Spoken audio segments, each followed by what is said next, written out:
Hello everyone, welcome to our YouTube channel Akanksha GSO. आज की इस वीडियो में हम लोग देखेंगे इंपॉर्टेंट करंट अफेयर जनवरी टू दिसंबर तक का देखेंगे। यूपी पुलिस के लिए हम लोग कर रहे हैं, ये बहुत ज़्यादा इंपॉर्टेंट है और इसमें हम यूपी स्पेशल भी कुछ करंट अफेयर्स रखा है। फिर उसके बाद हम यूपी स्पेशल के अलग से करंट की क्लास करेंगे।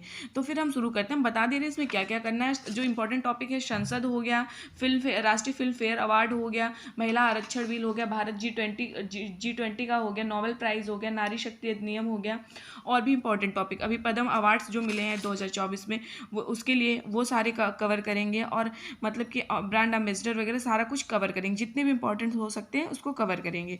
तो शुरू करते हैं हम।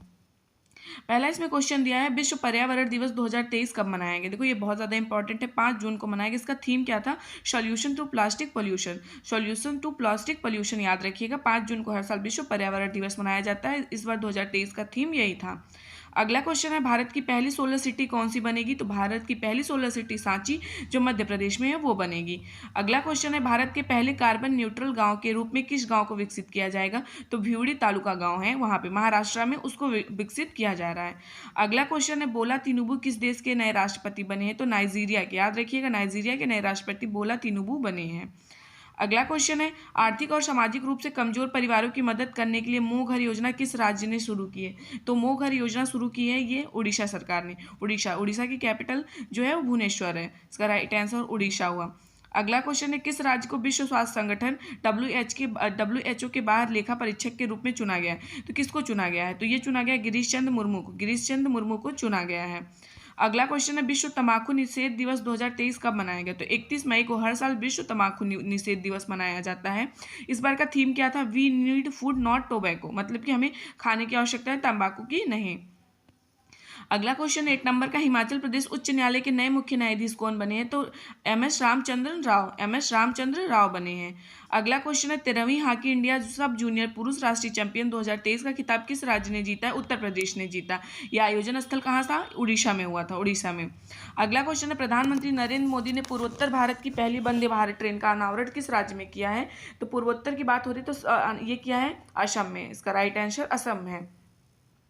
अगला क्वेश्चन है, किसानों को वित्तीय सहायता प्रदान करने के लिए किसने नमो शेतकारी महाशमन योजना शुरू की है।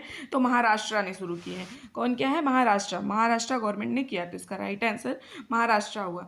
अगला क्वेश्चन है, विश्व मौसम विज्ञान संगठन के नए अध्यक्ष कौन बने। तो विश्व मौसम विज्ञान संगठन के नए अध्यक्ष बने अब्दुल्ला अल मडोश बने हैं। अगला क्वेश्चन है, दुनिया का पहला 3D प्रिंटेड मंदिर किस राज्य में बनाया जा रहा है। ये बनाया जा रहा है तेलंगाना में, दुनिया का पहला 3D प्रिंटेड मंदिर जो है। अगला क्वेश्चन है, भारतीय भूवैज्ञानिक सर्वेक्षण के नए महानिदेशक कौन बने। तो जनार्दन प्रसाद बने हैं। अगला क्वेश्चन है, सोशल मीडिया प्लेटफॉर्म ट्विटर की नई CEO कौन बनी है। तो लिंडा याक्रिनो बनी है ट्विटर की नई CEO। अगला क्वेश्चन है, केंद्रीय अन्वेषण ब्यूरो CBI के नए निदेशक कौन बने हैं। तो याद रखिएगा प्रवीण सूद बने हैं। अगला है, स्पेनिश फुटबॉल लीग ला 2023 का खिताब किसने जीता है। तो बार्सिलोना फेडरेशन ने जीता है। अगला क्वेश्चन है, अंतर्राष्ट्रीय परिवार दिवस 2023 कब मनाया गया। तो 15 मई को मनाया गया। इसका थीम था डेमोग्राफी ट्रेंड एंड फैमिलीज, इसका थीम था। अगला क्वेश्चन है, पराग्वे के नए राष्ट्रपति कौन बने। तो सैंटियागो पैना पराग्वे के नए राष्ट्रपति बने हैं। अगला क्वेश्चन है, 2023 में लिपजिंक पुरस्कार किसने जीता है। तो लिपजिंक पुरस्कार जीता है मारिया स्टेपानोवा ने जीता है। अगला क्वेश्चन है, परमाणु ऊर्जा आयोग के नए अध्यक्ष और परमाणु ऊर्जा विभाग के नए सचिव कौन बने। तो अजीत कुमार मोहंती बने हैं। अगला क्वेश्चन है, वर्ल्ड प्रेस फ्रीडम इंडेक्स 2023 में भारत किस स्थान पे रहा। तो 161 स्थान पे रहा है। और इसमें फर्स्ट पे कौन रहा है। तो नार्वे फर्स्ट पे रहा है। भारत का स्थान 161 रहा है। अगला है, विश्व अस्थमा दिवस 2023 कब मनाया गया। तो विश्व अस्थमा दिवस 2023 मनाया गया 2 मई को मनाया गया। इस बार का थीम था अस्थमा केयर फॉर ऑल। अगला क्वेश्चन है, भारत के सर्वोच्च न्यायालय ने संविधान के किस अनुच्छेद के तहत विवाह के अपरिवर्तनीय टूटने के आधार पर पति पत्नी को तलाक देने का अधिकार दिया है। तो अनुच्छेद 142 के अंतर्गत भारत की पहली पानी के नीचे सुरंग किस शहर में बनाई जा रही है। तो मतलब ये बनाई जा रही है मुंबई में बनाई जा रही है। अगला क्वेश्चन, इसरो ने NVS-01 नामक नेविगेशन उपग्रह को किस यान की मदद से लॉन्च किया है। तो GSLV F-12 से किया। ये इंपॉर्टेंट क्वेश्चन है, याद रखिएगा। अगला है, खेलो इंडिया यूनिवर्सिटी गेम्स 2023 की पदक तालिका में कौन सा विश्वविद्यालय शीर्ष स्थान पे रहा है। तो पंजाब विश्वविद्यालय शीर्ष पे रहा है। पंजाब यूनिवर्सिटी जो था वो शीर्ष पे रहा है। अगला क्वेश्चन है हॉकी जूनियर एशिया कप 2023 का खिताब किस देश ने जीता है? तो ये जीता है अपने देश भारत ने। आयोजन स्थल कहाँ था? शालाला, ओमान में हुआ था। ओमान के शालाला में हुआ था। और कौन जीता है? तो अपना देश भारत। अगला क्वेश्चन है विश्व साइकिल दिवस 2023 कब मनाया गया? तो 3 जून को हर साल विश्व साइकिल दिवस मनाया जाता है। इस बार का थीम जो था riding together for sustainable future. अगला क्वेश्चन द्विपक्षीय नौसेना अभ्यास समुद्र शक्ति 2023 किन दो देशों के बीच आयोजित हुआ है? भारत और इंडोनेशिया के बीच आयोजित हुआ है। भारत और इंडोनेशिया के बीच। अगला क्वेश्चन है मुक्त रीडिंग लाउंज वाला भारत का पहला हवाई अड्डा कौन बना है? तो लाल बहादुर शास्त्री हवाई अड्डा वाराणसी का यही बना है।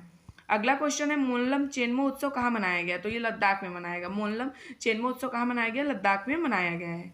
अगला क्वेश्चन है भारत के 82वें मतलब 82 जो ग्रैंड मास्टर कौन बने हैं? तो बोपल्ला प्रणीत बने, तेलंगाना के हैं ये।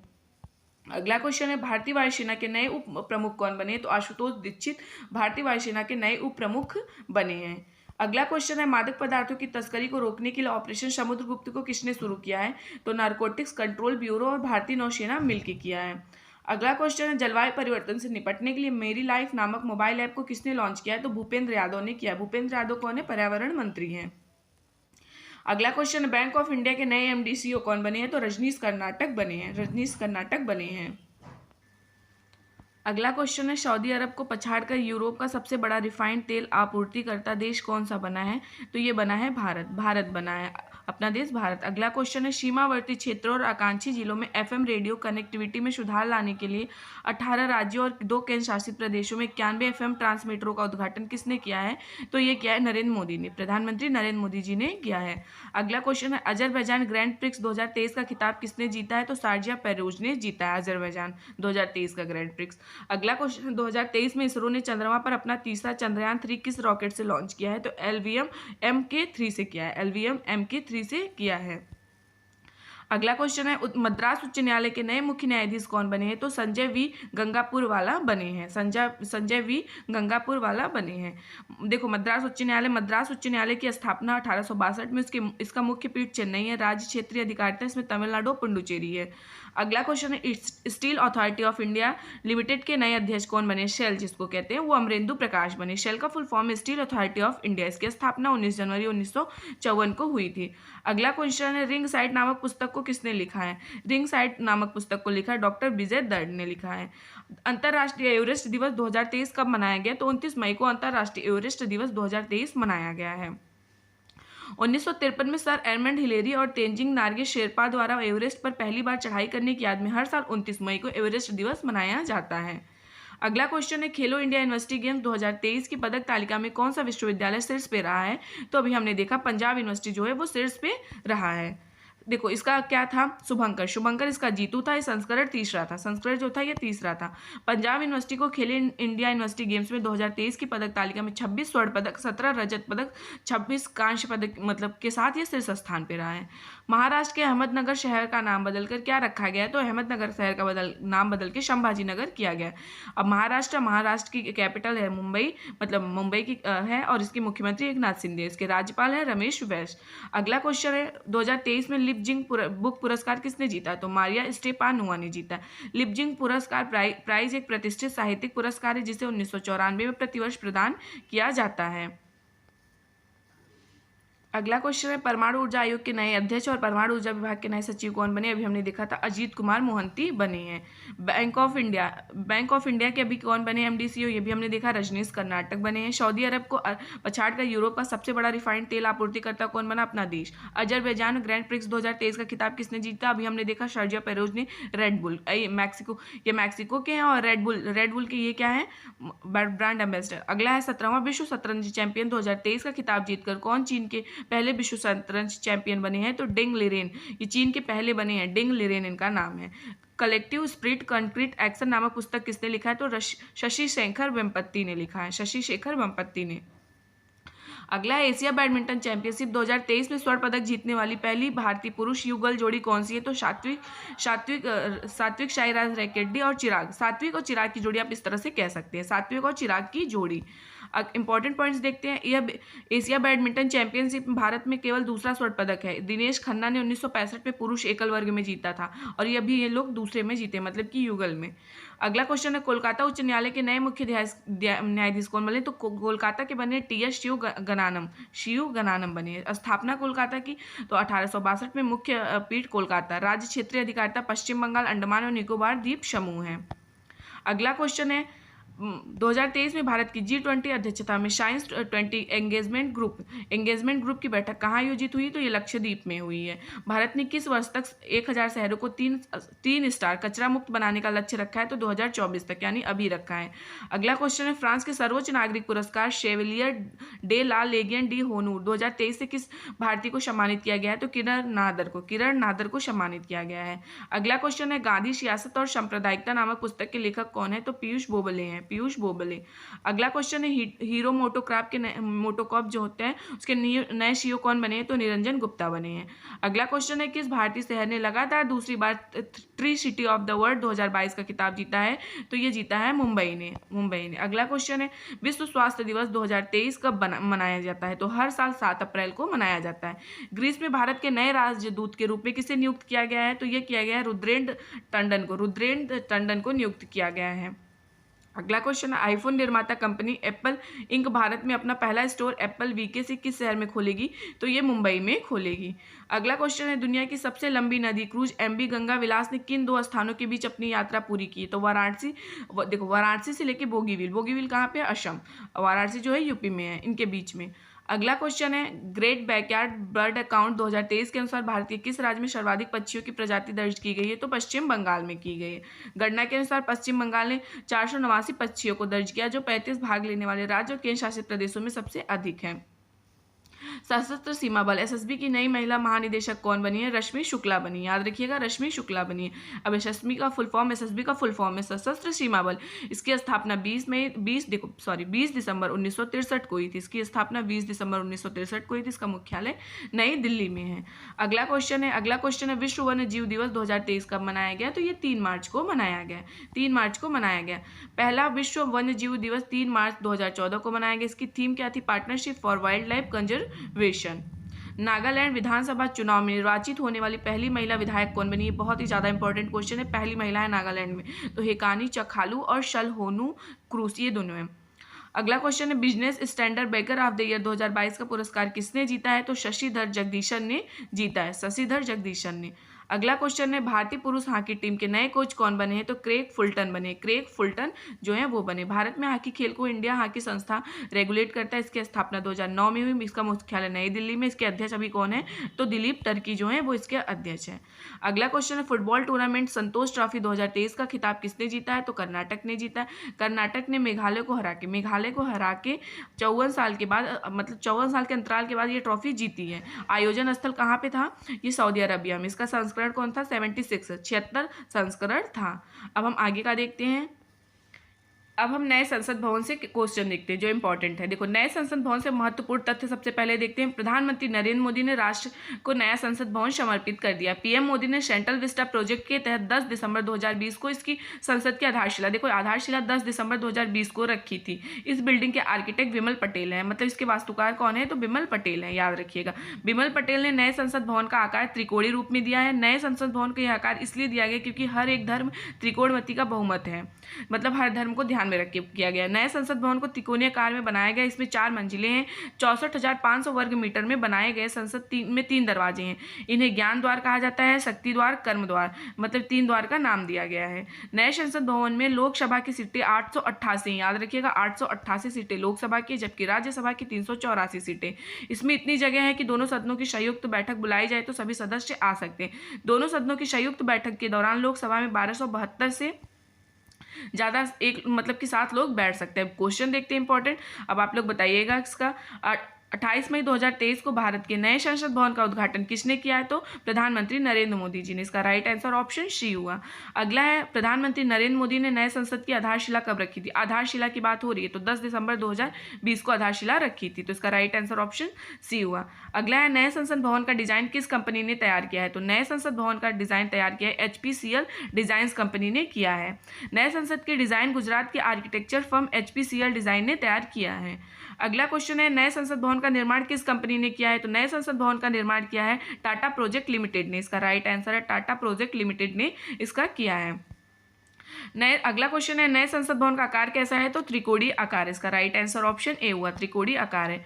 अगला क्वेश्चन है, भारत का नया संसद भवन कहाँ स्थित है? तो भारत का जो नया संसद भवन है अभी हमने देखा नई दिल्ली में स्थित है। नए संसद भवन का मुख्य वास्तुकार कौन है? तो नए संसद भवन का वास्तुकार है विमल पटेल। इसका राइट आंसर है ऑप्शन ए। नेक्स्ट क्वेश्चन है, प्रधानमंत्री नरेंद्र मोदी नवनिर्मित संसद भवन के उद्घाटन के समय लोकसभा अध्यक्ष की सीट के बगल में क्या रखा? तो शंगोल। आपने देखा होगा शंगोल बहुत ही ज्यादा चर्चे में था, तो इन्होंने शंगोल को रखा था। अब इसके बारे में हम लोग देखते हैं। शंगोल, नए संसद भवन में रखे जाने वाला शंगोल की कहानी वास्तव में भारत की आज़ादी और देश के पहले प्रधानमंत्री जवाहरलाल नेहरू से जुड़ी हुई है। अगस्त 1947 में जब भारत को आज़ादी दी जा रही थी तो उस समय ब्रिटेन से भारतीय नेताओं को सत्ता के हस्तांतरण के रूप में एक राजदंड यानी शंगोल जो था वो तत्कालीन प्रधानमंत्री नेहरू को दिया गया। यह चोल वंश के समय का माना जाता है। ये कब का माना जाता है ये भी क्वेश्चन पूछ सकता है, तो चोल वंश के। नए संसद भवन का निर्माण किस परियोजना के तहत हुआ? ये क्वेश्चन देखो कौन सी परियोजना? सेंट्रल विस्टा पूर्ण विकास परियोजना के तहत नए संसद भवन का निर्माण हुआ, तो इसका राइट आंसर ऑप्शन सी हुआ। अगला क्वेश्चन है, नए संसद भवन का क्षेत्रफल लगभग कितना है? देखो अभी हमने देखा तो 65,000 स्क्वायर मीटर है, 65,000 स्क्वायर मीटर है, तो इसका राइट आंसर ऑप्शन ए हुआ।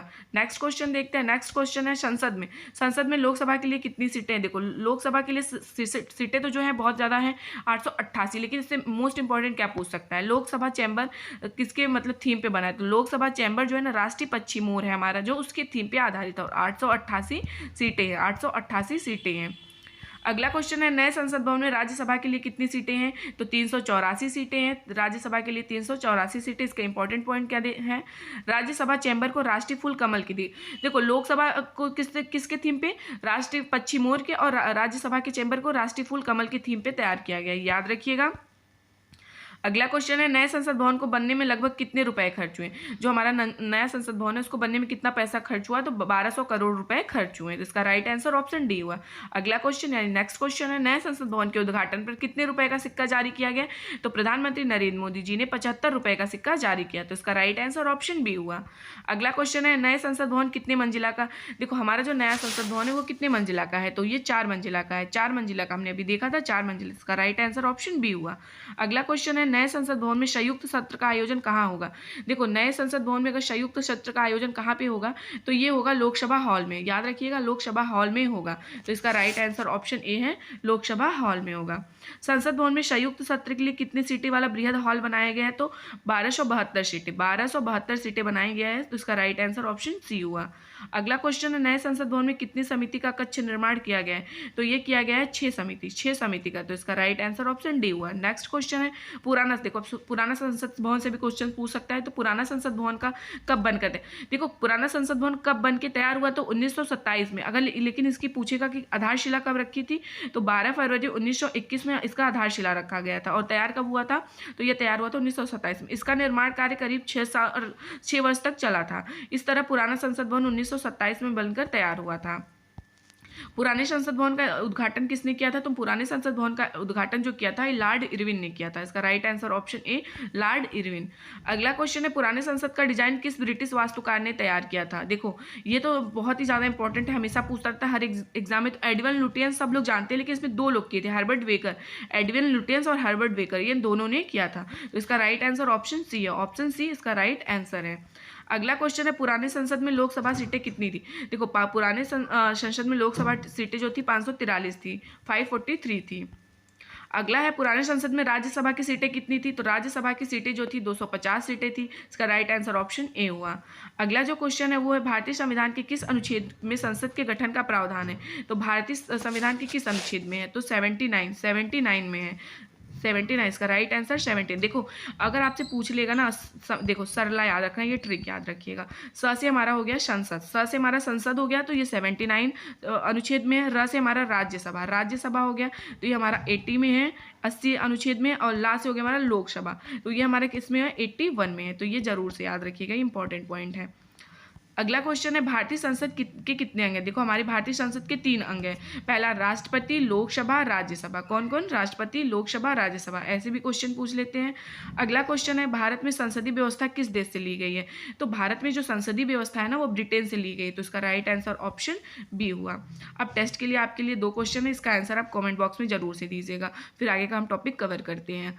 अगला है इसका क्वेश्चन जो है, नए संसद भवन का उद्घाटन किसने किया और राज्यसभा में कितनी सीटें हैं। इसका आंसर आप टेस्ट में दीजिए। अब हम अगला देखते हैं राष्ट्रीय फिल्म फेयर पुरस्कार। अब हम लोग देखते हैं 69वें राष्ट्रीय फिल्म पुरस्कार 2023। ये बहुत ही ज़्यादा इंपॉर्टेंट है, यहाँ से क्वेश्चन आ सकते हैं। पहले इसके बारे में हम लोग देखते हैं। राष्ट्रीय फिल्म अवार्ड की शुरुआत 10 अक्टूबर 1954 से हुआ था। सूचना प्रसारण मंत्रालय द्वारा 1953 में प्रदर्शित फिल्मों का मूल्यांकन करते हुए फिल्म में पहली बार 1954 में राष्ट्रीय फिल्म पुरस्कार दिए गए।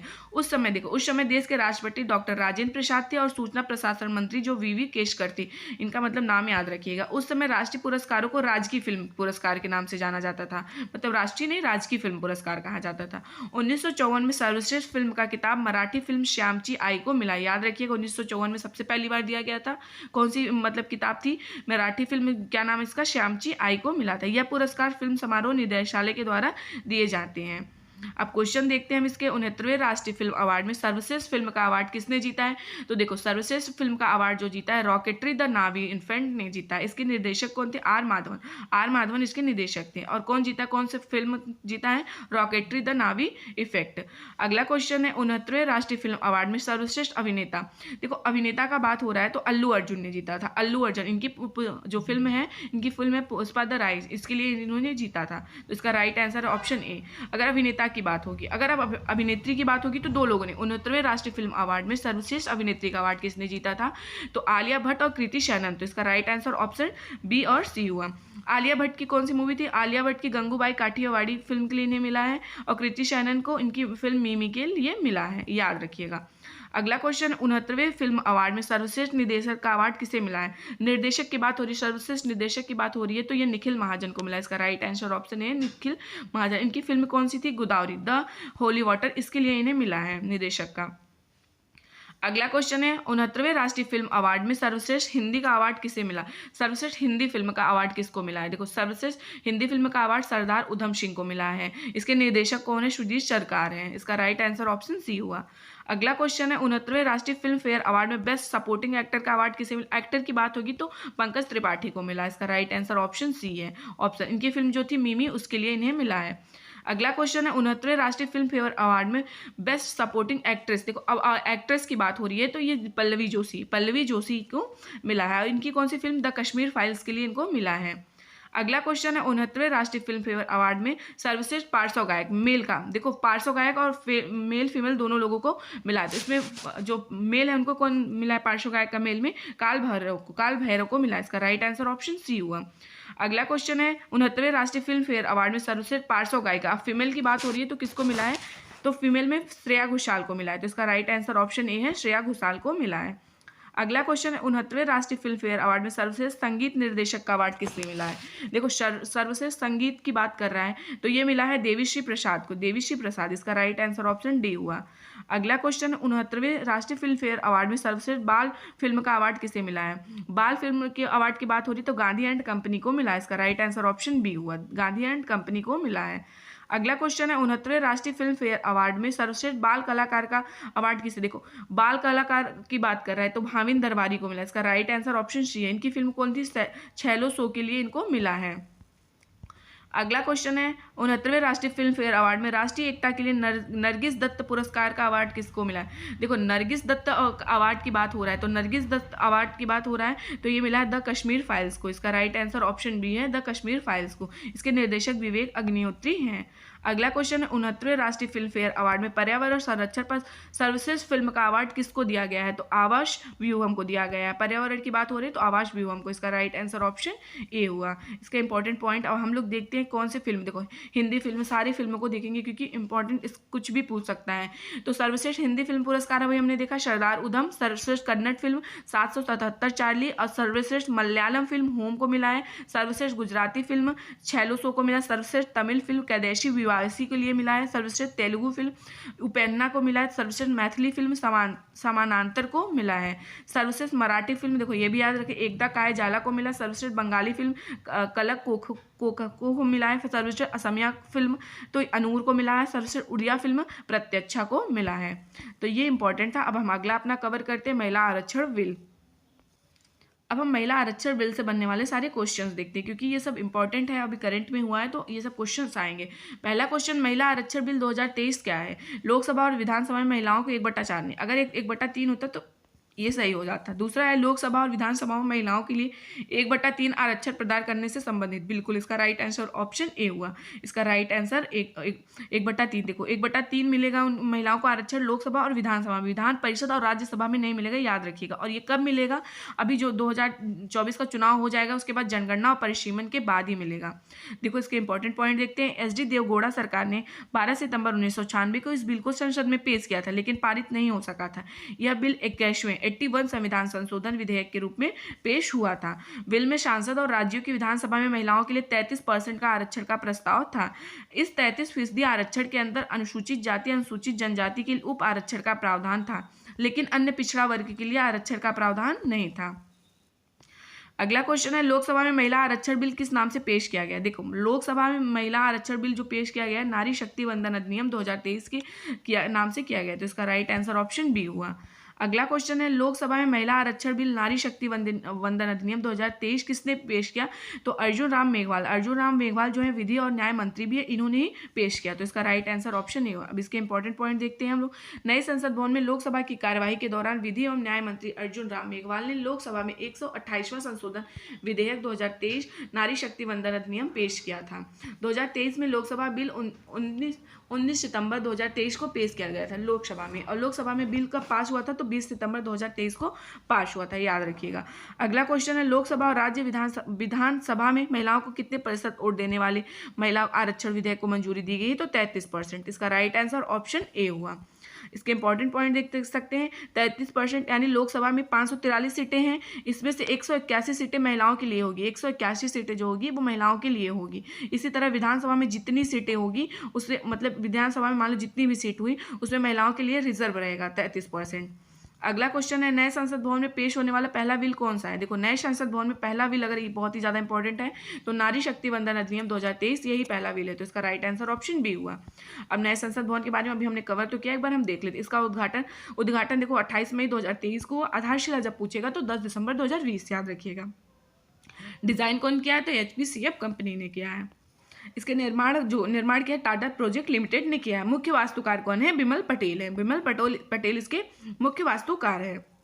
देखो महिला सीटों के आरक्षण को लेकर केंद्रीय मंत्री अर्जुन राम मेघवाल ने लोकसभा में कितने संशोधन बिल पेश किए?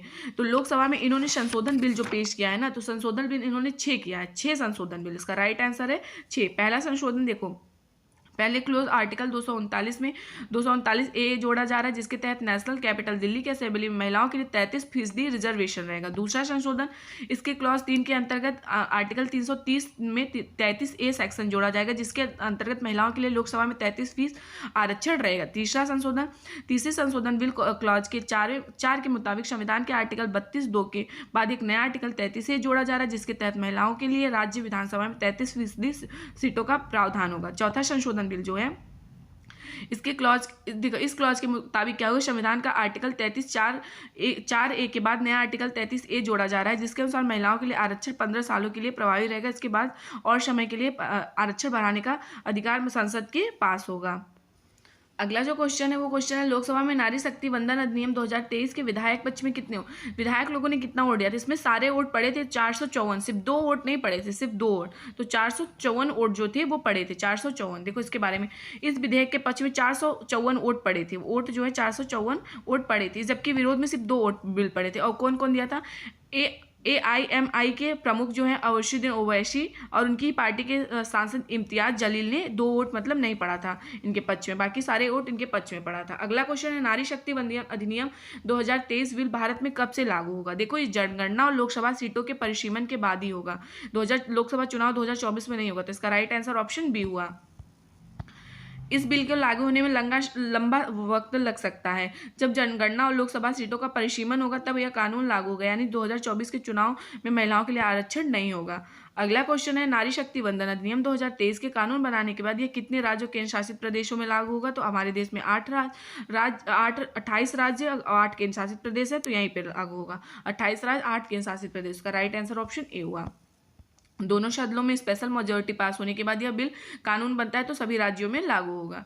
अगला क्वेश्चन है, नारी शक्ति वंदन अधिनियम 2023 के कानून बनाने के बाद इनमें से किसमें आरक्षण नहीं? देखो, आरक्षण की बात को बोल रहा है किसमें नहीं, लोकसभा में मिलेगा, राज्य विधानसभा किसमें नहीं मिलेगा? तो ऑप्शन सी, राज्यसभा और विधान परिषद में नहीं मिलेगा, तो इसका राइट आंसर ऑप्शन सी हुआ। इस बिल के कानून बनने के बाद महिलाओं को आरक्षण बिल सिर्फ लोकसभा और विधानसभा में मिलेगा, राज्यसभा और विधान परिषद में महिलाओं को आरक्षण नहीं मिलेगा। हमने इसको आपको पहले ही बता दिया। अगला है, 17वीं लोकसभा में कुल कितनी महिलाएं सांसद चुन के आई थी? देखो, 17वीं लोकसभा चल रही है, अब जो होगी 18वीं होगी, तो कितनी महिलाएं चुनकर आई थी? देखो, जो महिलाएं चुन के आई थी ना, 78 महिलाएं चुन के आई थी। ये 17वीं लोकसभा याद रखिएगा, 18वीं लोकसभा अब होगी। अब टेस्ट के लिए जो क्वेश्चन है आप उसका आंसर कमेंट बॉक्स में दीजिएगा, फिर हम अगला पॉइंट कवर करेंगे। महिला आरक्षण बिल 2023 क्या है? लोकसभा में महिलाओं आरक्षण बिल के किस नाम से पेश किया गया है? अब हम अगला पॉइंट कवर करते हैं। अब हम G20 से संबंधित क्वेश्चंस देखते हैं। G20 शिखर सम्मेलन 2023 की मेजबानी किस देश ने की? देखो, G20 शिखर सम्मेलन 2023 की मेजबानी किसने किया? तो अपने देश भारत ने किया। इसका राइट आंसर ऑप्शन बी हुआ। इंपॉर्टेंट पॉइंट देखते हैं। सम्मेलन की अध्यक्षता PM नरेंद्र मोदी ने किया। लोगो क्या है याद रखिएगा, खिलता हुआ गुलाब। संस्करण जो था 18वां था। थीम क्या था? वसुधैव कुटुंबकम, one earth one family our future था। अगला क्वेश्चन है, भारत में G20 सम्मेलन का आयोजन कहाँ हुआ? तो भारत मंडपम में हुआ है। भारत मंडपम कहाँ है? न्यू दिल्ली में है। देखो, PM नरेंद्र मोदी द्वारा 26 जुलाई को भारत मंडपम का उद्घाटन किया गया है। अगला क्वेश्चन है, तीसरा नंबर का, भारत मंडपम में G20 शिखर सम्मेलन 2023 के आयोजन स्तर पर 28 फीट की ऊंची प्रतिमा किसकी है? तो ये नटराजन की है। इसके राइट आंसर ऑप्शन डी हुआ। देखो, इंपॉर्टेंट पॉइंट इसमें क्या है, नटराजन की मूर्ति जो है ना, ये 19 टन की है और ये अष्टधातु से मिलकर बनी है। सोना, चांदी, शीशा, तांबा, टीन, पारा, लोहा, जस्ता से मिलकर बनी। यह मूर्ति तमिलनाडु के स्वामी मलाई जिले के प्रसिद्ध मूर्तिकार देव सेनापति सतपति के पुत्रों के द्वारा बनाई गई थी। ये भी याद रखिएगा, वास्तुकार भी पूछ सकता है। अगला क्वेश्चन, G20 समूह की स्थापना कब हुई थी? तो 1999 में G20 समूह की स्थापना। इसका राइट आंसर ऑप्शन सी हुआ। इंपॉर्टेंट पॉइंट, जब 1999 में इसकी स्थापना हुई तो 7 देश इसके सदस्य थे, America, Britain, Canada, Germany, France और इटली और जापान। अब याद रखिएगा, G20 नहीं रहा, G21 हो चुका है। भारत कब बना था इसका सदस्य? तो भी 1999 में ही बना था। अगला क्वेश्चन है, वर्ष 2024 में G20 शिखर सम्मेलन के 19वें संस्करण की मेजबानी कौन देश करेगा? देखो, 19वें संस्करण की बात हो रही है तो ब्राजील करेगा। 18वां पूछेगा तो अपने देश भारत ने किया है। पहला सम्मेलन कहाँ हुआ था? वाशिंगटन DC 2008 में हुआ था। 17वां संस्करण इंडोनेशिया 2022 में। 18वां अपने देश भारत में। 19वां कहाँ पे होगा? तो वो ब्राजील में होगा। देखो, G20 में शामिल, अब G20 नहीं G21 हो चुका है। तो देखो, ट्रिक हमें क्या रखना है, गुरुजी सीता FSI में काम करती है। इसको देखो, G से हो गया जर्मनी, U से होगा USA, R से हो गया रसिया, U से हो गया यूनाइटेड किंगडम हो गया, J से हो गया जापान, ठीक है, I से हो गया अपना देश इंडिया, S से हो गया सऊदी अरबिया, I से हो गया इंडोनेशिया, T से हो गया टर्की, A से हो गया ऑस्ट्रेलिया।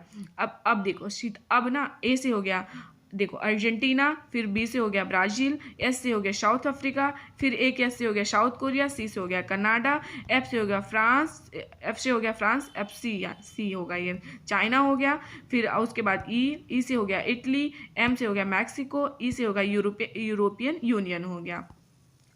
अफ्रीकन यूनियन संघ अभी नया जुड़ा, ये भी याद रखिएगा, अफ्रीकन यूनियन संघ अभी नया। तो इस तरह से अगर पूछेगा कौन दो संघ है, तो यूरोपियन यूनियन संघ और अफ्रीकन यूनियन संघ, इसको याद रखिएगा। अगला क्वेश्चन है, भारत में आयोजित पहले G20 शेरपा की बैठक कहाँ, किस शहर में हो रही है? तो उदयपुर में हो रही है, राजस्थान, उदयपुर में हो रही है। तो इसका राइट आंसर ऑप्शन ए है। इसके इंपॉर्टेंट पॉइंट देखते हैं।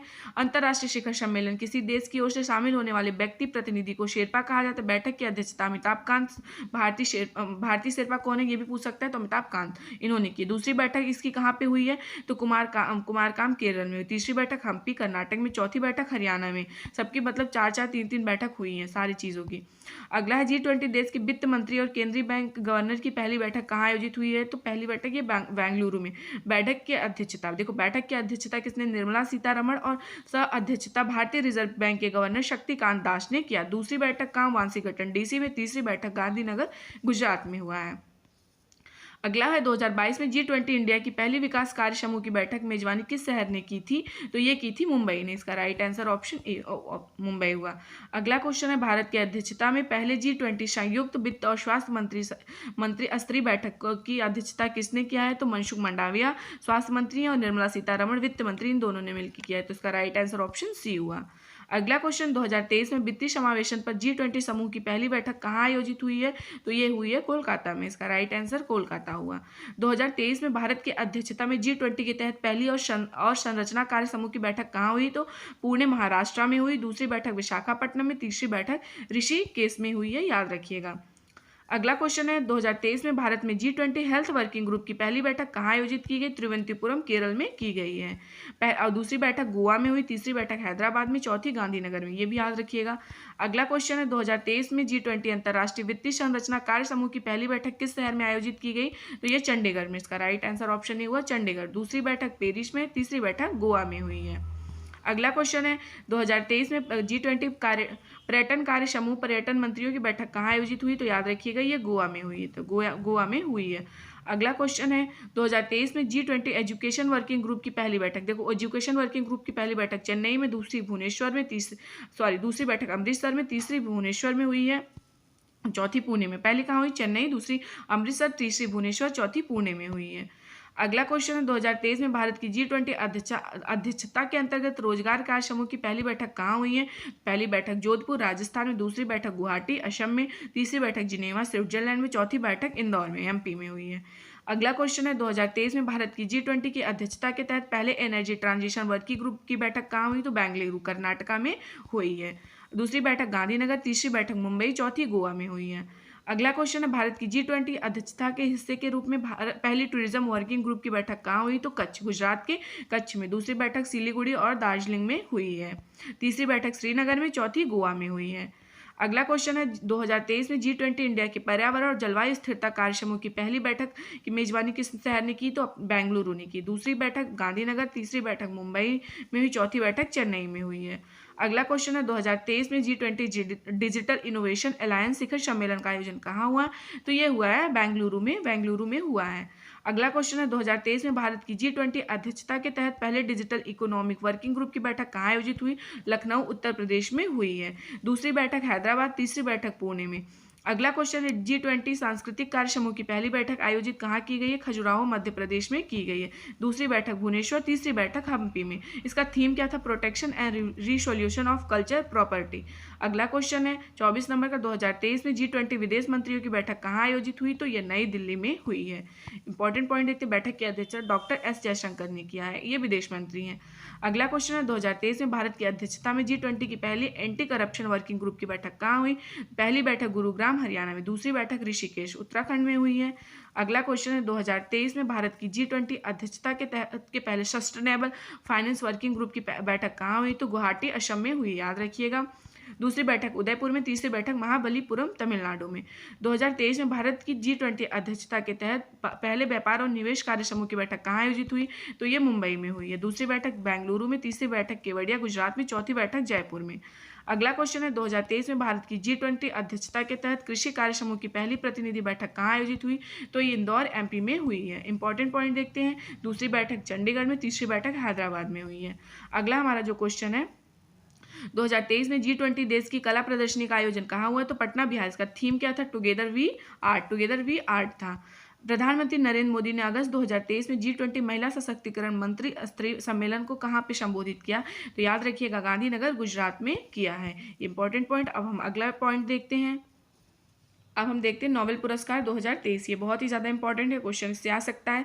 शांति पीस नोबेल पुरस्कार किसी थी? देखो शांति की बात हो रही है तो याद रखिएगा ऐसे नर्स वगैरह जो होती हैं बहुत ही ज़्यादा शांत होती हैं, तो नरगिस मोहम्मदी को दिया गया शांति पुरस्कार। इसका राइट आंसर ऑप्शन ए हुआ। यह ईरान की महिला पत्रकार है, इन्हें ईरान में महिलाओं के उत्पीड़न के खिलाफ लड़ाई लड़ने के लिए शांति नोबेल पुरस्कार 2023 दिया गया है। ये हैं नोबेल प्राइज़ जो पीस इनको नरगिस मोहम्मदी।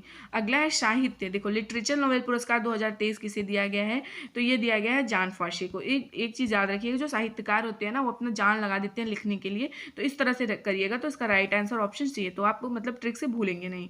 जॉन फॉस्से को 2023 का साहित्यिक नोबेल पुरस्कार उनके इनोवेटिव नाटकों के लिए दिया गया है। ये जॉन फॉस्से हैं। अगला है चिकित्सा, मेडिसिन का नोबेल पुरस्कार 2023 किसे दिया गया है, तो याद रखना कैटालिन कारिको और ड्रू वाइजमैन को दिया गया। इसका ट्रिक याद रखिएगा, कैटालिन ने वाइजमैन को डसा। इस तरह से याद रखेंगे तो भूलेंगे नहीं। तो कैटालिन कारिको और ड्रू वाइजमैन को दिया गया। इसका राइट आंसर ऑप्शन ए हुआ।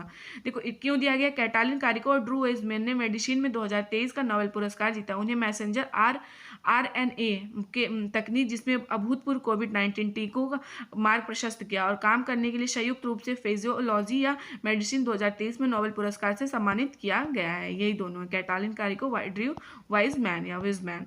अगला क्वेश्चन है फिजिक्स फिजिक्स में किसको किसको नोबेल पुरस्कार दिया गया है। देखो ये याद रखिएगा, फेरेंक क्रूज, पियर इगोस्टिनो, एनी लुइयो, इन लोगों को, तीनों लोगों को मिला है। तो इसका राइट आंसर ऑप्शन ए हुआ। इसका राइट आंसर ऑप्शन ए हुआ। देखो वर्ष 2023 में पुरस्कार पियर एगस्टीना, फेरेंस क्रूज और एनी लुइलो को इलेक्ट्रॉन पर अध्ययन के लिए दिया जाएगा। तीनों वैज्ञानिकों ने अपने प्रयोगों में यह दिखाया कि प्रकाश की बेहद छोटी तरंगें कैसे उत्पन्न की जाती हैं। इसका उपयोग उन तीव्र प्रक्रियाओं को मापने के लिए किया जा रहा है जिनमें इलेक्ट्रॉन गति करते हैं, ऊर्जा में बदलते हैं। ये तीनों आप लोग इनको देख लीजिए। अगला क्वेश्चन है रसायन, केमिस्ट्री का नोबेल पुरस्कार 2023 किसको दिया गया। देखो इसमें पूछा है रसायन में 3 लोगों को दिया गया। इनमें से देखो कोई नहीं, ये तो इनमें से सभी लगाना है आपको। इनमें से सभी रसायन को तीनों को दिया गया है। मॉगी बावेडी को, लुईस ब्रूश को, एलेक्सी एकीमो को, तीनों को दिया गया। याद रखिएगा, इसका राइट आंसर ऑप्शन ABC हुआ। राइट आंसर ऑप्शन ABC हुआ। तीनों वैज्ञानिकों ने क्वांटम डाउन तकनीक की खोज की और संश्लेषण के लिए इन्हें दिया गया है। अब हम अगला पॉइंट देखते हैं, आदित्य L1। आदित्य L1 से हम लोग इंपॉर्टेंट क्वेश्चन देखते हैं क्योंकि ये इंपॉर्टेंट टॉपिक है। सूर्य का अध्ययन करने वाला पहला अंतरिक्ष आधारित भारतीय मिशन, देखो सूर्य का अध्ययन करने वाला पहला अंतरिक्ष आधारित भारतीय मिशन का क्या नाम है, तो इसका नाम आदित्य L1 है। इसका राइट आंसर ऑप्शन ए हुआ। आदित्य L1 सूर्य का अध्ययन करने वाला पहला अंतरिक्ष आधारित भारतीय मिशन होगा। अंतरिक्ष यान को सूर्य पृथ्वी प्रणाली के लैग्रेंज बिंदु L1 के चारों ओर एक प्रभामंडल कक्षा में रखा जाएगा, जो पृथ्वी से लगभग 1.5 मिलियन किमी दूर पे है। L1 बिंदु के चारों ओर प्रभामंडल कक्षा में रखे गए उपग्रह को बिना किसी उपग्रहण के सूर्य को लगातार देखने का प्रमुख लाभ होता है। इससे वास्तविक समय और सौर गतिविधि, अंतरिक्ष मौसम पर इसके प्रभाव को देखने का अधिक लाभ मिलेगा। अगला क्वेश्चन, आदित्य L1 मिशन को कब लॉन्च किया गया। देखो आदित्य L1 मिशन को जो लॉन्च किया गया 2 सितंबर 2023 को, 2 सितंबर 2023 को। इसका राइट आंसर ऑप्शन सी हुआ। आदित्य L1 मिशन को 2 सितंबर 2023 को सुबह 11:50 पर सतीश धवन स्पेस सेंटर श्रीहरिकोटा आंध्र प्रदेश से लॉन्च किया गया है। अगला क्वेश्चन है, आदित्य L1 मिशन को किस रॉकेट से लॉन्च किया गया। ये भी बहुत ही ज़्यादा इंपॉर्टेंट क्वेश्चन है। तो PSLV, देखो PSLV XL-C57 से लॉन्च किया गया। आपको ऑप्शन में PSLV CS भी दे देगा, तो याद रखिएगा PSLV XL-C57 से लॉन्च किया गया है। अगला क्वेश्चन है, आदित्य L1 किसका अध्ययन करने वाला पहला अंतरिक्ष आधारित भारतीय मिशन है, तो ये सूर्य का। इसका राइट आंसर ऑप्शन बी हुआ। अगला क्वेश्चन है, आदित्य L1, देखो आदित्य L1 मिशन में यल से क्या तात्पर्य है, तो लैग्रेंज, यल से क्या तात्पर्य है, लैग्रेंज बिंदु। इसका राइट आंसर ऑप्शन डी हुआ, लैग्रेंज बिंदु। लैग्रेंज बिंदु क्या है, सूर्य के केंद्र से पृथ्वी के केंद्र तक सरल रेखा खींचने पर जहां सूर्य और पृथ्वी के गुरुत्वाकर्षण बल बराबर होते हैं, लैग्रेंज बिंदु कहलाते हैं। लैग्रेंज बिंदु पर सूर्य और पृथ्वी के गुरुत्वाकर्षण बल समान रूप से लगने से दोनों का प्रभाव बराबर हो जाता है। इस स्थिति में वस्तु को ना तो सूर्य अपनी ओर खींच पाएगा और ना पृथ्वी अपनी ओर खींच सकेगा। वस्तु जो है उधर मतलब कि लटकी रहेगी। लैग्रेंज बिंदु L1, L2, L3, L4, L5 से निरूपित किया जाएगा। इसरो धरती से 800 किलोमीटर L1 लैग्रेंज बिंदु के आसपास आदित्य L1 को स्थापित करना चाहता है। अगला क्वेश्चन है, आदित्य L1 मिशन को किस स्पेस से लॉन्च किया गया है। अभी हमने देखा, देखो नासा तो हमारा है नहीं, इंडिया का है। जाक्सा जो है वो जापान का है। ईशा भी हमारा नहीं है, तो इसरो से किया गया है। तो इसका राइट आंसर ऑप्शन ए हुआ। इसका राइट आंसर ऑप्शन इसरो का full form Indian Space Research Organisation. इसका हेडक्वार्टर बेंगलुरु कर्नाटका में। इसकी स्थापना 15 अगस्त 1969 को। इसके संस्थापक विक्रम साराभाई हैं। इसके अध्यक्ष प्रेजेंट टाइम पे एस सोमनाथ है। अगला है, एल बिंदु पृथ्वी से कितनी दूरी पे है। अभी हमने देखा एल बिंदु जो है पृथ्वी से 1.5 मिलियन किलोमीटर दूरी पे है। अगला क्वेश्चन है आदित्य L1 सूर्य पृथ्वी प्रणाली के लैग्रेंजियन L1 पॉइंट के पास किस ऑर्बिट में स्थापित किया जाएगा, मतलब कौन से ऑर्बिट में स्थापित किया जाएगा, तो ये हेलो ऑर्बिट में स्थापित किया जाएगा, तो इसका राइट आंसर ऑप्शन सी हुआ। अगला क्वेश्चन है आदित्य L1 मिशन का प्रमुख विज्ञान उद्देश्य क्या है। देखो प्रमुख विज्ञान उद्देश्य इसके हम लोग देखते हैं। पहला है सौर ऊपरी वायुमंडल मतलब क्रोमोस्फेयर और कोरोना गतिशील का अध्ययन और सन अर्थ लैग्रेंजियन पॉइंट L1 की कक्षा में सूर्य के अध्ययन ये भी है, ये भी है। सौर प्रभामंडल के अध्ययन ये भी है, तो इसका राइट आंसर ऑप्शन सी हुआ, उपयुक्त ऑप्शन डी उपयुक्त तो सभी। अगला क्वेश्चन 10 नंबर का है लैग्रेंज पॉइंट L1 का नामकरण किस इतालवी फ्रांसीसी गणितज्ञ के नाम पे रखा गया है, तो कौन से फ्रांसीसी के नाम पे रखा गया है, तो जोसेफ लुइस लैग्रेंज के नाम पे रखा गया है, तो इसका राइट आंसर ऑप्शन ए हुआ। अगला क्वेश्चन है भारत सूर्य मिशन लॉन्च करने वाला एशिया का कौन सा देश बना है, तो भारत अगर ये बना है तो ये बना है पहला बना है एशिया की बात हो रही है तो पहला, इसका राइट आंसर ऑप्शन ए हुआ। अगला क्वेश्चन है लैग्रेंजियन बिंदु वो है जहां दो वस्तुओं के बीच कार्य करने वाले सभी बल एक दूसरे को निष्प्रभावी कर देते हैं, कौन से बल, तो गुरुत्वाकर्षण बल, इसका राइट आंसर ऑप्शन बी हुआ। अगला क्वेश्चन है आदित्य L1 मिशन लॉन्चिंग के ठीक कितने बाद अपने अपने अपने पॉइंट L1 तक पहुंचेगा, कितने दिन के बाद ये पूछ रहा है कि पहुंचेगा, तो 127 दिन के बाद, इसका राइट आंसर ऑप्शन ए हुआ। अगला क्वेश्चन आदित्य L1 मिशन के साथ कितने पेलोड भेजे जाएंगे, तो आदित्य L1 मिशन के साथ 7 पेलोड भेजे गए हैं, तो इसका right answer 7 payload option C हुआ। 7 पेलोड की ये सारे नाम है, आप लोग देख लीजिएगा ये। अगला क्वेश्चन आदित्य L1 मिशन की अवधि कितने दिन की, देखो आदित्य L1 मिशन की अवधि जो है 5.2 वर्ष की है, तो इसका राइट आंसर ऑप्शन सी हुआ। अगला जो क्वेश्चन इसरो के आदित्य L1 मिशन के प्रधान वैज्ञानिक कौन है, प्रधान वैज्ञानिक की बात हो रही है तो डॉक्टर शंकर सुब्रमण्यम के हैं, इसका राइट आंसर है ऑप्शन बी। अगला है आदित्य L1 मिशन के प्रोजेक्ट निदेशक कौन है, तो निगार शाह जी हैं, इसका राइट आंसर है निगार शाह जी। आदित्य L1 अंतरिक्ष यान के लिए बने कंट्रोल सिस्टम ग्रुप की प्रोजेक्ट मैनेजर कौन है, तो गायत्री मल्होत्रा है। अगला है आदित्य L1 मिशन का कुल द्रव्यमान कितना है, तो यह है 1475 किलोग्राम है, याद रखिएगा 1475। अगला है आदित्य L1 वन सौर मिशन पेलोड का द्रव्यमान कितना है, तो 244 किलोग्राम है। तो ये इंपॉर्टेंट था। अब हम अगला टॉपिक कवर करते हैं। अभी हम देख लेते हैं पद्म अवार्ड देखते हैं, अयोध्या राम मंदिर से देखते हैं क्योंकि इंपॉर्टेंट क्वेश्चन है और करंट का ये तो जरूर से आना है। वर्ष 2024 में कुल 132 लोगों को पद्म पुरस्कार प्रदान किया गया। इसकी घोषणा कब हुई है, 25 जनवरी 2024 को ही राष्ट्रपति जी के द्वारा 132 पद्म पुरस्कार सबको दिए जाएंगे 2024 में। इसमें पद्म भूषण कितने हैं, 5। पद्म विभूषण कितने हैं, 5। पद्म भूषण 17 हैं। और विदेशी लोगों को कितना दिया जा रहा है, 8। इसमें से 30 महिला, 132 में से जो अवार्ड मिल रहा है इसमें से 30 महिलाओं को अवार्ड मिलेगा। पद्मश्री 110 लोगों को मिल रहा है और मरणोपरांत कितने लोगों को ही मिल रहा है, 9 लोगों को। याद रखिएगा पद्म विभूषण 5 लोगों को, पद्म भूषण 17 लोगों को मिल रहा है। देखो भारत रत्न इस बार सिर्फ 1 लोगों को मिला है, श्री कर्पूरी ठाकुर, इनको मरणोपरांत मिल रहा है। ये बिहार के पूर्व मुख्यमंत्री हैं, इनके नाम से घोषणा की गई, इनको ही मिलेगा। अब देखो इंपॉर्टेंट फैक्ट क्या होता है, ये क्वेश्चन हर बार पूछता है, हर 2024 मतलब हर बार हर नए अतिथि आते हैं तो पूछता है। तो 75वें गणतंत्र दिवस 2024 के मुख्य अतिथि कौन है, तो इमैनुअल मैक्रो, ये राष्ट्रपति के जो है फ्रांस के राष्ट्रपति हैं, ये फ्रांस के राष्ट्रपति हैं Emmanuel Macron. Padma Bhushan Vibhushan award देखते हैं 2024 हम पहले, तो इसके कितने लोगों को दिया गया है, 5 लोगों को पद्म विभूषण अवार्ड 2024। सुश्री बैजंती माला जो इनको कला के क्षेत्र में तमिलनाडु में, श्री कोनी डेला चिरंजीवी ये कला के क्षेत्र में, इनको आंध्र प्रदेश से इनको मिला है। श्री एम वेंकैया नायडू इनको सार्वजनिक क्षेत्र के मामले में आंध्र प्रदेश से। श्री विदेश्वर पाठक सार्वजनिक सामाजिक कार्य या फिर सार्वजनिक कार्य कह सकते हैं, बिहार के, इनको मरणोपरांत मिल रहा है। सुश्री पद्मा सुब्रमण्यम इनको कला क्षेत्र में तमिलनाडु में। अब हम लोग देखते हैं पद्म भूषण जो 17 लोगों को मिला है। सुश्री एम फातिमा बीबी सार्वजनिक मामले में केरल की हैं, इन्हें मरणोपरांत दिया गया है। दूसरे पे हॉर्मूज शजी एन कामा साहित्य एवं शिक्षा पत्रकारिता में दिया गया है, महाराष्ट्र की हैं। तीसरे पे आते हैं मिथुन चक्रवर्ती, ये कला के क्षेत्र में पश्चिम बंगाल से हैं, इनको मिला है। चौथे पे आते हैं सीतारमण जिंदल व्यापार और उद्योग कर्नाटक, और फिर 5वें पे आते हैं श्री यंग लियू व्यापार और उद्योग के क्षेत्र में मिला है, ताइवान के हैं। 5वें पे आते हैं श्री अश्विन बालचंद मेहता, ये औषधि के क्षेत्र में मिला है, ये महाराष्ट्र के हैं। 7वें पे आते हैं श्री सत्यव्रत मुखर्जी सार्वजनिक मामले के क्षेत्र में पश्चिम बंगाल के, इन्हें मरणोपरांत मिला है। 8वें पे आते हैं श्री राम नाइक सार्वजनिक मामले में मिला है, ये महाराष्ट्र के हैं। श्री तेजस मधुसूदन पटेल ये औषधि के क्षेत्र में मिला है, ये गुजरात के हैं। फिर आते हैं श्री ओलान चेरी राजगोपाल, इनको सार्वजनिक क्षेत्र में मिला है, केरल के हैं। फिर 11वें नंबर पर आते हैं श्री दत्तात्रेय अंबादास मयालू उर्फ राज दत्त, इनको कला के क्षेत्र में महाराष्ट्र में के हैं ये लोग। 12वें पे आते हैं तोंगदान रिन पोछे, ये अन्य मतलब इनको अध्यात्मात और अन्य चीज़ों में मिला, ये लद्दाख से इन्हें मरणोपरांत मिल रहा है। 13वें पे आते हैं प्यारेलाल शर्मा, कला महाराष्ट्र के हैं, इनको मिलता है। 14वें पे आते हैं चंद्रशेखर प्रसाद ठाकुर, इनको औषधि के क्षेत्र में मिला, ये बिहार के हैं।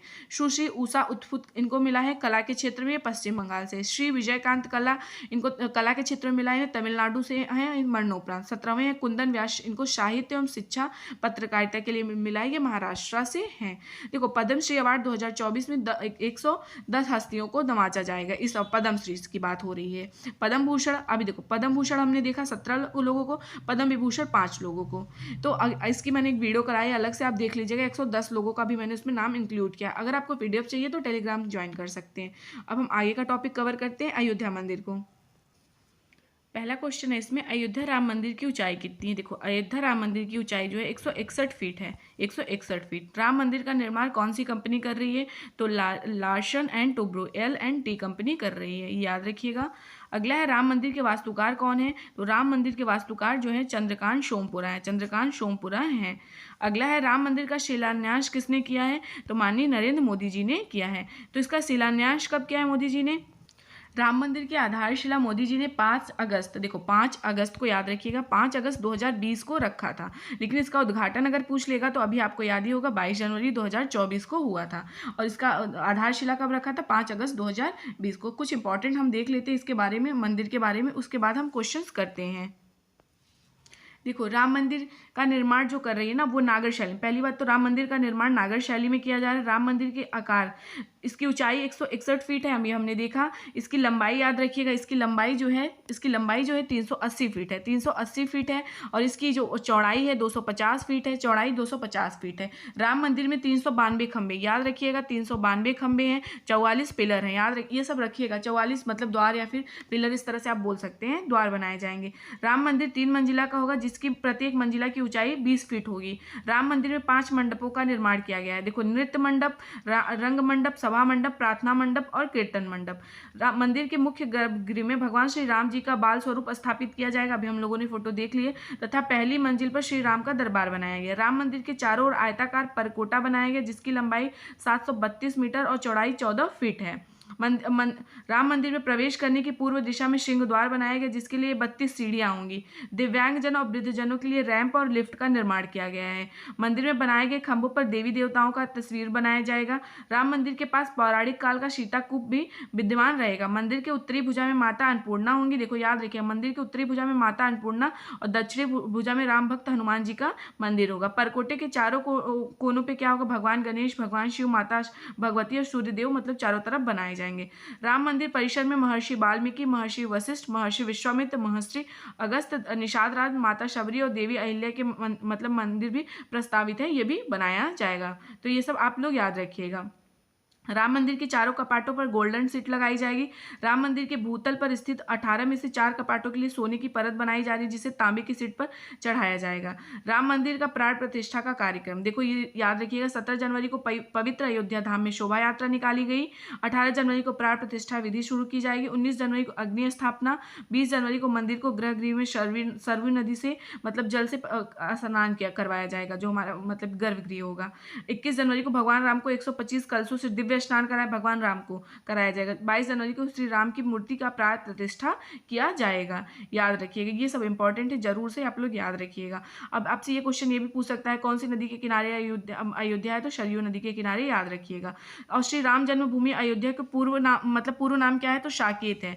और उसके बाद से जब मुगल काल आया, बाबर ने इसका नाम क्या कर दिया था? फैजाबाद। उसके बाद योगी आदित्यनाथ ने इसका नाम बदल के क्या कर दिया? अयोध्या। अगला हम देखते हैं राम मंदिर का शिलान्यास, अभी हमने देख लिया 5 अगस्त 2020 को। राम जन्मभूमि अयोध्या किस नदी के किनारे स्थित है? सरयू। राम मंदिर में कितने मंजिल होंगे? 3 मंजिला होंगे। अयोध्या राम मंदिर में कुल कितनी पिलर होंगी? 392। अयोध्या राम मंदिर में कितने एकड़ में बन रहा है? 107 एकड़ में, याद रखिएगा। राम मंदिर तैयार होने में कितना समय लगा? 3 से 4 साल। राम मंदिर विवाद में कितने दिन की सुनवाई चली थी? याद रखिएगा, 40 दिन की सुनवाई चली थी। अयोध्या का प्राचीन नाम क्या था? देखो साकेत, एकदम एंशिएंट में इसका नाम साकेत था, फिर बाद में इसका मुगलों ने नाम बदल दिया, इसका क्या कर दिया था? फैजाबाद कर दिया था, लेकिन अब चेंज होकर अयोध्या हो गया। अगला है राम मंदिर विवाद में सुप्रीम कोर्ट ने अपना अंतिम फैसला कब सुनाया था? तो 9 नवंबर 2019 को सुनाया था। राम मंदिर का निर्माण कितनी लागत से हो रहा है? 1800 करोड़ से।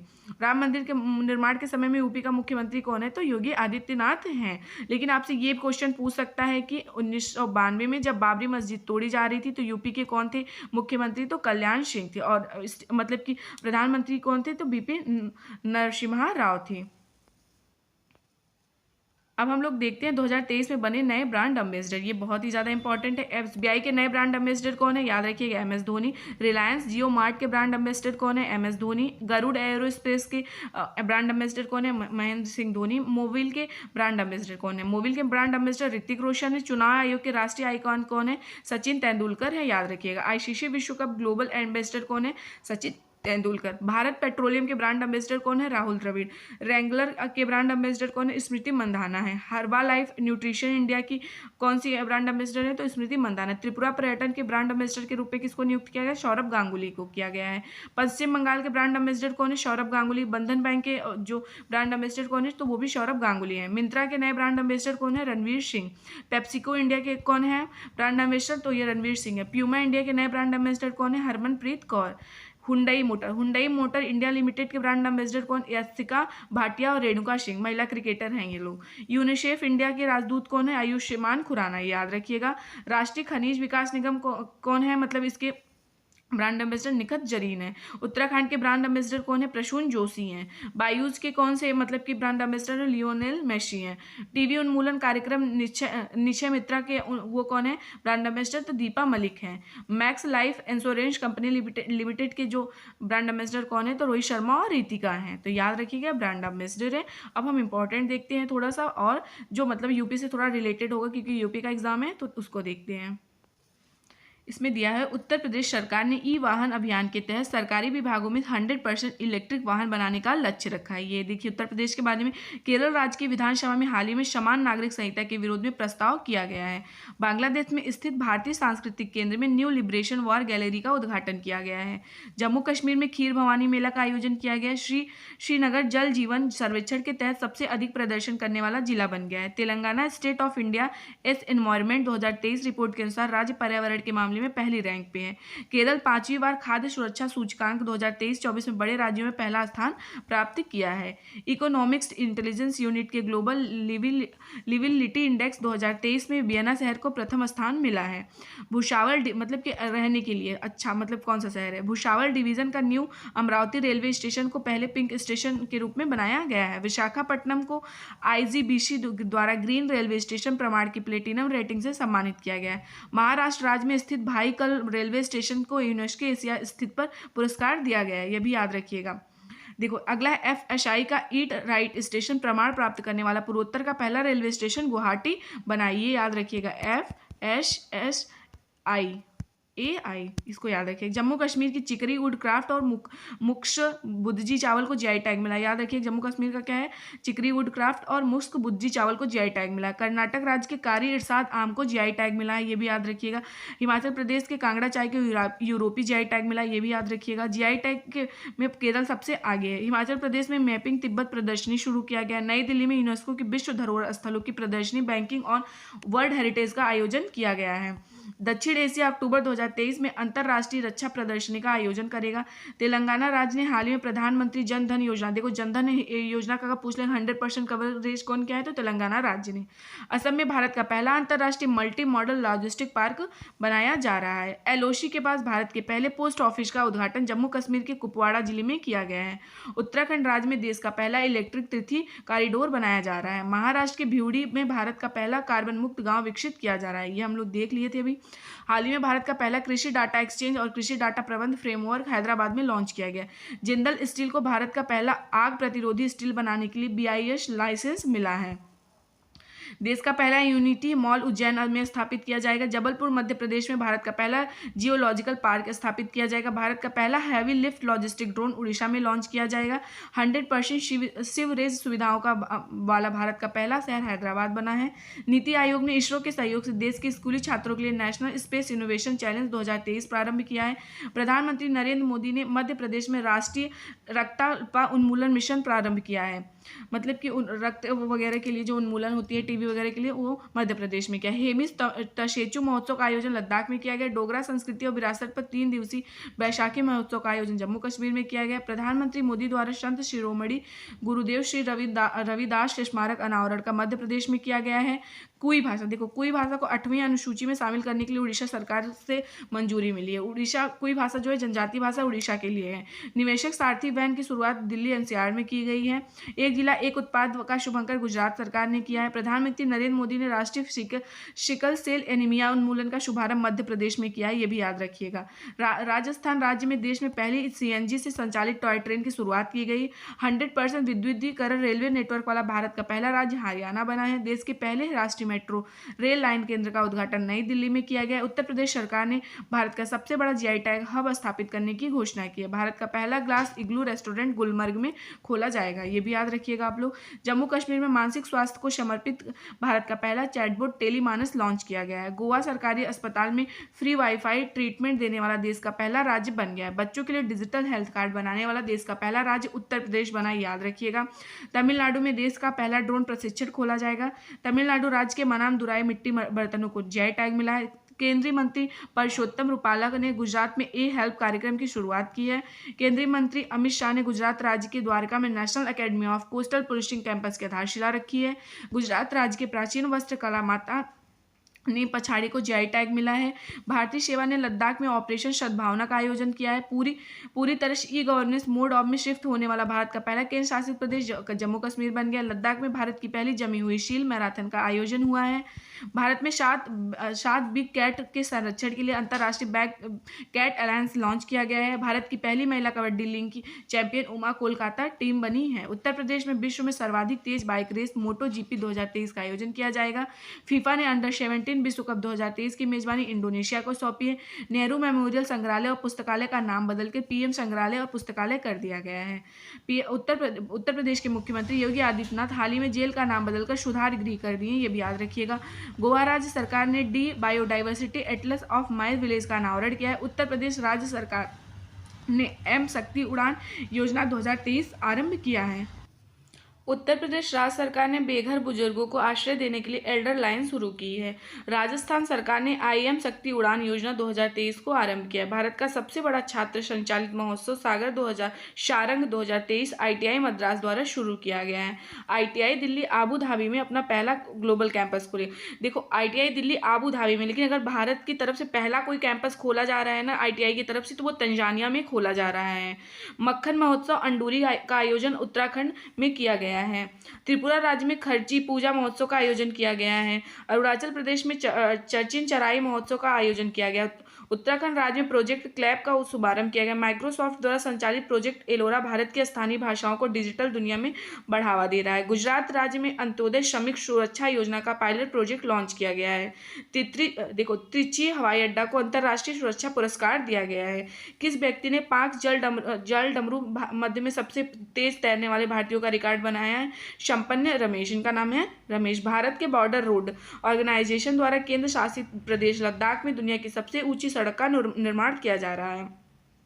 जिनेवा में दुनिया की पहली रोबोट मानव प्रेस कॉन्फ्रेंस का आयोजन किया जा रहा है। जिनेवा में दुनिया की पहले रोबोट मानव प्रेस कॉन्फ्रेंस का आयोजन किया जा रहा है। राष्ट्रपति द्रौपदी मुर्मू द्वारा कोलकाता में मेरा बंगाल व्यसन मुक्त बंगाल अभियान शुरू किया गया। पश्चिम बंगाल में मुख्यमंत्री ने दीदी सुरक्षा कवच अभियान शुरू किया है। गुवाहाटी हवाई अड्डा डेजी यात्रा सुविधा पाने वाला पूर्वोत्तर का पहला हवाई अड्डा बन गया। बेंगलुरु में देश का पहला अपनी तरह का पहला 3D मुक्त डाकघर बनाया जा रहा है। तमिलनाडु ने ग्रीन क्लाइमेट फंड स्थापित करने की घोषणा की है। तमिलनाडु ने नीति आयोग के निर्याती तैयार में सूचकांक में, देखो नीति आयोग के निर्यात तैयार में क्या क्या है, सूचकांक में अपना फर्स्ट स्थान पाया है तमिलनाडु ने। National botanical research institute Lucknow ने कमल के फूल की नई किस्म को नमो 108 को विकसित किया है। आईटीआई मद्रास मोबाइल स्मार्ट वायु प्रदूषण मॉनिटरिंग सिस्टम प्रोजेक्ट कांट्रू विकसित किया है। धौलपुर करौली भारत का 54वां बाघ अभ्यारण्य बनना है, जो राजस्थान राज्य में से संबंधित है। राष्ट्रीय स्वास्थ्य प्राधिकरण ने आयुष्मान भारत डिजिटल मिशन के तहत मिजोरम उच्च राज्य में पहली 100 माइक्रोसॉफ्ट परियोजना की शुरुआत की है। विश्व बैंक ने दक्षिण एशिया में अपनी पहली सड़क सुरक्षा परियोजना की शुरुआत ढाका में की है। है। प्रधानमंत्री नरेंद्र मोदी ने भारत की पहली जल मेट्रो परियोजना को कोचीन में हरी झंडी दिखाई। इजिप्ट ब्रिक्स बैंक के नए सदस्य के रूप में शामिल हुआ है। केरल राज्य में भारत का पहला आर्टिफिशियल इंटेलिजेंस स्कूल शुरू किया गया है। भुवनेश्वर शहर में भारत का पहला जनजातीय खेल महोत्सव आयोजित किया। तीर्थयात्रियों को मुफ्त हवाई यात्रा प्रदान करने वाला देश का पहला राज्य मध्य प्रदेश बना। ट्विटर पर 2.5 करोड़ फॉलोअर देश के पहले मुख्यमंत्री आदित्य योगी नाथ बने हैं। भारत और एशियाई के डेवलप्ड बैंक ने एक साथ मिलकर दिल्ली शहर में जलवायु परिवर्तन और स्वास्थ्य केंद्र खोलने की घोषणा की है। उद्योगों में स्वच्छ प्रौद्योगिकी को बढ़ावा देने के लिए नई दिल्ली में उत्प्रेरक केंद्र स्थापित किया जा रहा है। भारतीय बौद्ध संस्कृति एवं विरासत केंद्र नेपाल में बनाया जा रहा है। दक्षिण कोरिया ने भारत के लिए KSS-3 बैच 2 पनडुब्बी को पेशकश की है। प्लास्टिक मुक्त प्रतिबंध लगाने वाला न्यूजीलैंड दुनिया का पहला, मतलब वो छोटे छोटे प्लास्टिक पर भी पूरी तरह से बैन कर दिया है, तो वो दुनिया का पहला देश बना न्यूजीलैंड। इसरो ने जानूस-1 सफलतापूर्वक लॉन्च किया है, जो दुनिया का पहला क्लाउड निर्मित प्रदर्शन उपग्रह होगा। भारत के स्वतंत्रता दिवस के अवसर पर दुबई में भारत उत्सव प्रारंभ हुआ। बांग्लादेश ने यूनिवर्सल पेंशन योजना प्रारंभ की है। ITI मद्रास के द्वारा तंजानिया में अपना पहला अंतर्राष्ट्रीय परिसर स्थापित किया जा रहा है, याद रखिएगा। भारत और अमेरिका ने रक्षा पहल इंडक्स एक्स रक्षा त्वरण पारिस्थितिकी तंत्र की लॉन्च की है। UAE विश्व की सबसे बड़ी IUCN विश्व संरक्षण कांग्रेस 2025 की मेजबानी करेगा। भारत और इंडोनेशिया की नौसेना द्वारा द्विपक्षीय समुद्री साझेदारी अभ्यास MPX का आयोजन किया जाएगा। तेलंगाना सरकार ने गृह लक्ष्मी योजना की शुरू की है, जो SC, ST, OBC समुदाय की महिलाएं के लिए वित्तीय सहायता प्रदान करेगा। राजस्थान सरकार द्वारा इंदिरा गांधी मुक्त स्मार्टफोन 2023 की शुरुआत की गई है। मेघालय ने बिजली की कमी से जूझने के कारण सौर मिशन लॉन्च किया है। उत्तर प्रदेश सरकार ने गौ हत्या के खिलाफ ऑपरेशन कन्विशन शुरू किया है। बिहार सरकार ने स्वास्थ्य सेवा में सुधार के लिए मिशन परिवर्तन प्रारंभ किया। सुप्रीम कोर्ट द्वारा हाल ही में ऑनलाइन पोर्टल सुस्वागतम लॉन्च किया गया। प्रधानमंत्री नरेंद्र मोदी ने शिल्प कौशल को बढ़ावा देने के लिए विश्वकर्मा योजना प्रारंभ करने की घोषणा की है। अन्नपूर्णा खाद्य पैकेट योजना राजस्थान सरकार ने शुरू की है। उड़ीसा राज्य के मुख्यमंत्री ने लिंगराज मंदिर विकास के लिए इकामरा परियोजना की शुरुआत की। हरियाणा राज्य में दयालु योजना की शुरुआत की। ताल छापर अभ्यारण्य को पर्यावरण मंत्रालय ने इको सेंसिटिव जोन के रूप में नामित किया या प्रस्ताव दिया है। भारतीय रिजर्व बैंक ने बैंकों में जमा अनक्लेम्ड डिपॉजिट का पता लगाने के लिए उद्यम पोर्टल लॉन्च किया। भारतीय राष्ट्रीय महासागर सूचना सेवा केंद्र ने नाविकों के लिए समुद्र ऐप लॉन्च किया है। SpaceX द्वारा विश्व का सबसे बड़ा निजी संचार उपग्रह जुपिटर 3 लॉन्च किया गया है।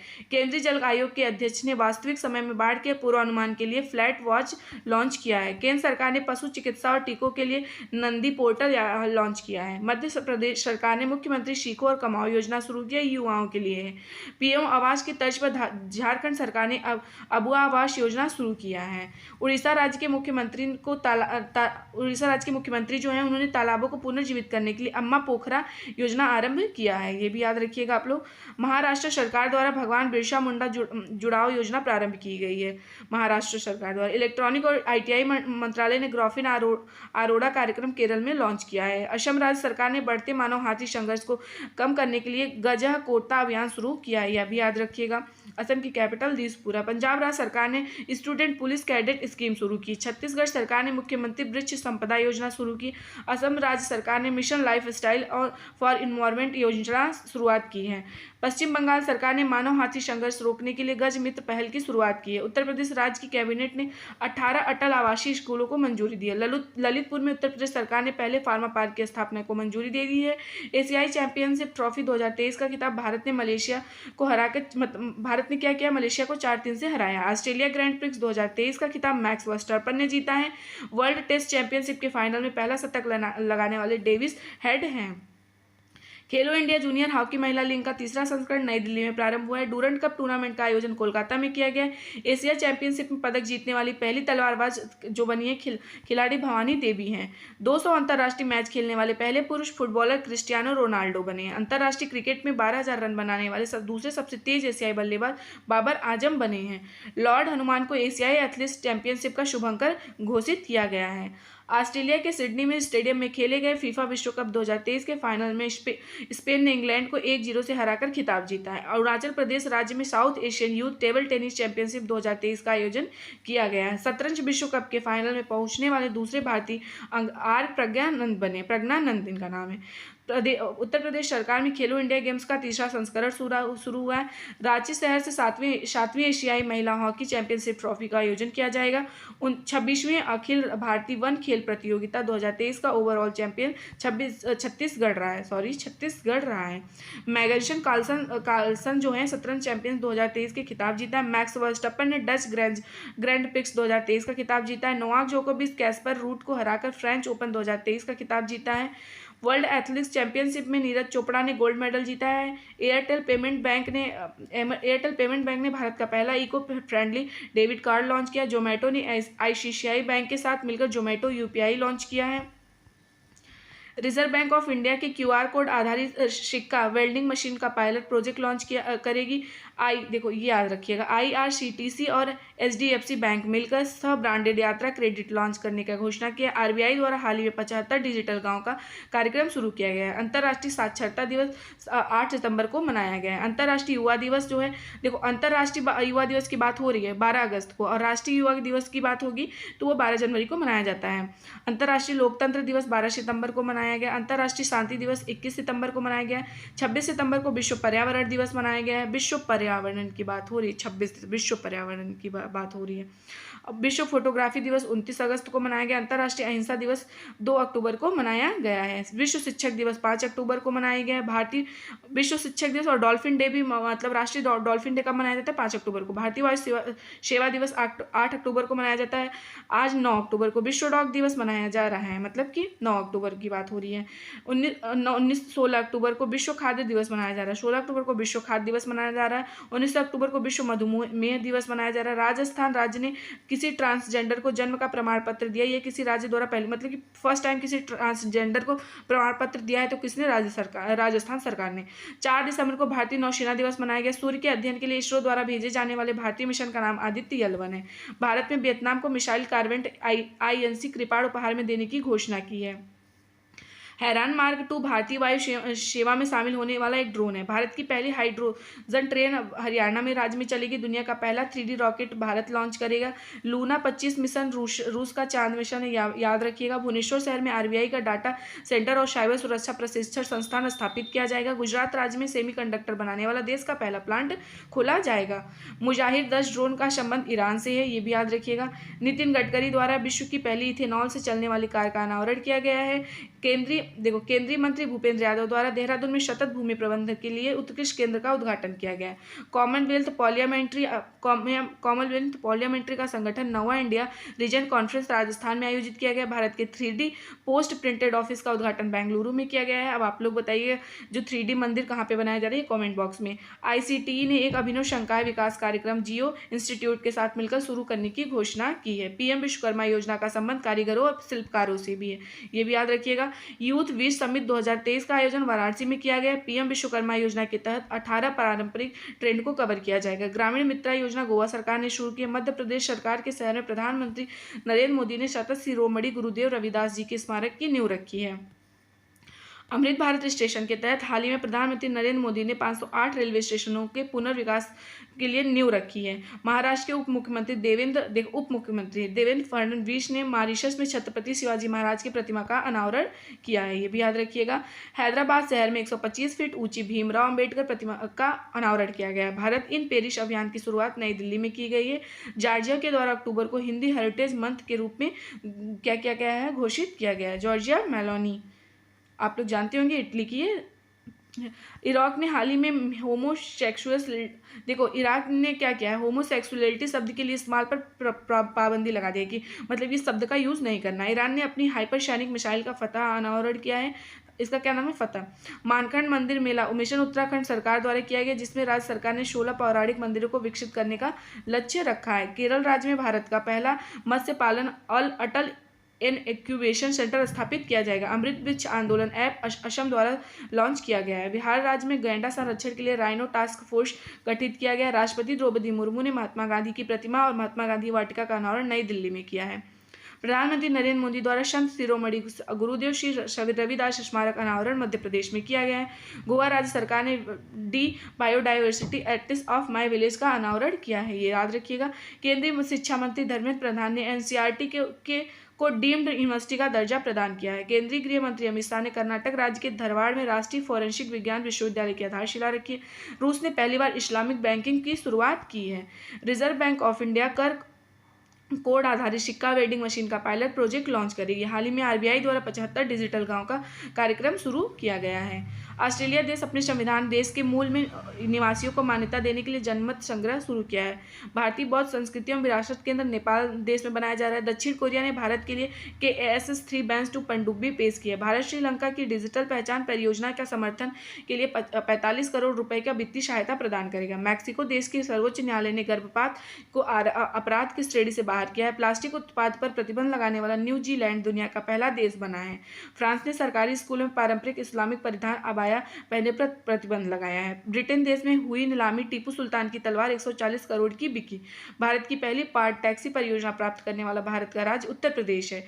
नदी आधारित धार्मिक पर्यटन और सर्किट कोची शहर के पास स्थित 7 महत्वपूर्ण धार्मिक स्थलों को जोड़ा जाएगा। माही बांसवाड़ा परमाणु ऊर्जा परियोजना का निर्माण राजस्थान में किया जा रहा है। भोपाल संयुक्त राष्ट्र द्वारा अनिवार्य SDG के स्थानीयकरण को अपनाने वाला पहला जो भारतीय शहर बना है, याद रखिएगा। प्रधानमंत्री नरेंद्र मोदी द्वारा उद्घाटन किए गए one earth one health advantage health care India 2023 के 6वें संस्करण की थीम है one world one health. Bharat में आयोजित पहली जल निकाय जनगणना उत्तर प्रदेश राज्य ने सूची में फर्स्ट स्थान मतलब उत्तर प्रदेश का आया, याद रखिएगा। भारत की G20 अध्यक्षता में विज्ञान 20 का सम्मेलन कहाँ पे किया जा रहा है? अगरतला में। केरल राज्य ने वित्तीय वर्ष 2022-23 भौगोलिक संकेतक की सूची में सिर्फ स्थान प्राप्त किया। असम और अरुणाचल प्रदेश ने लंबे समय से चले आ रहे सीमा विवाद को ऐतिहासिक समझौते के साथ क्या किया है? सुलझा लिया है। तो ये बहुत ही ज़्यादा इंपॉर्टेंट है। मैं आपको जितना भी क्वेश्चन बताई हूँ 500+ तो मैंने क्वेश्चन आपको करा ही दिया होगा, मतलब सब जोड़ के। बहुत ही ज़्यादा इंपॉर्टेंट क्वेश्चन था। अगर वीडियो पसंद आए तो प्लीज़ वीडियो को लाइक करिएगा, कमेंट करिएगा, चैनल को शेयर सब्सक्राइब करिएगा। Thank you.